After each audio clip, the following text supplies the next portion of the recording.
If they don't know who we are, except why don't they want to know who we are? It's too much work. Uh-huh. We don't know who we are. Oh, okay. We send mixed messages Hey, constantly.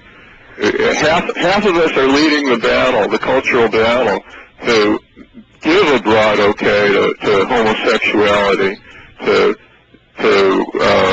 abortion, to all these values that people ought to know almost instinctively are wrong things. When we do that in the name of a higher Torah. Michael, you know that the problem is with that what Jewish viewpoint is the one that's going to be projected in the international press on abortion and gay rights. It's not going to be our Orthodox viewpoint.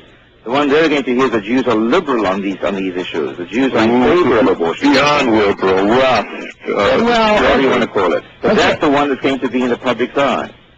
I think that there are certain issues that we can talk about and certain issues that we really can. I think it's a much broader thing than that. I think we have to be understanding and empathetic to other people's choices, but I do think that what we believe in our hearts is something entirely different. I think we need to get the Jews back on track in order to give the non-Jews what they need. Do you agree with that? You are right. Zelda, that's a bullseye. Yeah. We need to get in touch with the religion of our fathers. We need to get in touch with the core teachings of Sinai. And let me say, the best way to do that is come to our website, read our book, The Rainbow Covenant. Get in touch with the First Covenant. We need to do that. They need to do that too. Well, I know that there are people listening to the show from the Internet that would like to have Rabbi Katz or Dr. Dallen come out and speak to their group and give them the kind of information that they need. I think we need to rally around people, with people, to give them the confidence to go forward. But what do we do with our own Jews? What do we do to make them understand not to shy away from who they are? Well, I hope you send Rabbi Katz. He has more time, first of all. After that, we need to take a look at what we have to say to the nations.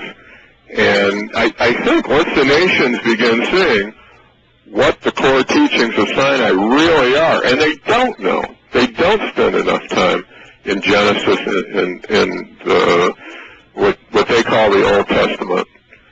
They think it's Judaizing. They have all kinds of things that keep them from doing that. They need to come in and look at what we really have.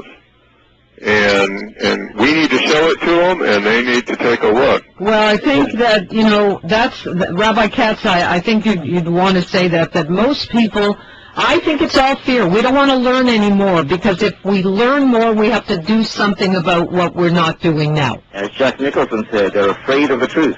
They can't handle the truth. Did Jack Nicholson say this at the Academy Awards? No, in the movie, what's the movie called? As Good as It Gets. A Few Good Men, A Few Good Men. Oh, okay. I just think that we are lazy, and we don't want to learn more, because then we have to do more. We're not lazy, we're stubborn, and we're full of ourselves, and we're not willing to look at something that challenges us. This Rainbow Covenant, the Torah and the Seven Universal Laws, where can we purchase this book? You can call the number that you're going to give, go to the Internet, call the publisher, call your local bookstore and have your bookstore get it if it doesn't already have it. It should be in Jewish bookstores. Call Rabbi Katz. He wrote the foreword. He has it in stock. The bookstore can get it from major wholesalers. But come to our website to read our new newsletter. It's just out today. And it's a great newsletter. It goes right to some of these issues, right to the issues of issues very dear to our hearts in the cultural war. I think we deal with the two defining issues. Let me ask Rabbi Katz one final question, because we went way over time, and I'm glad that we were able to do that. On the holiday of Purim, which is coming up right now, Rabbi Katz, what can you say to people out there to get them on track, to understand how important it is to stand side by side with each other? Are we talking to Jews or to non-Jews? Both. Well, for Jews, a very important message of Purim is that even if you try to blend and you try to assimilate yourself, the non-Jews don't accept it. And that's not going to be a solution to persecution or to anti-Semitism. Blending in doesn't solve the problem. Being true to yourself and showing the non-Jews how proud we are to be Jews is what's going to impress them. That's exactly it.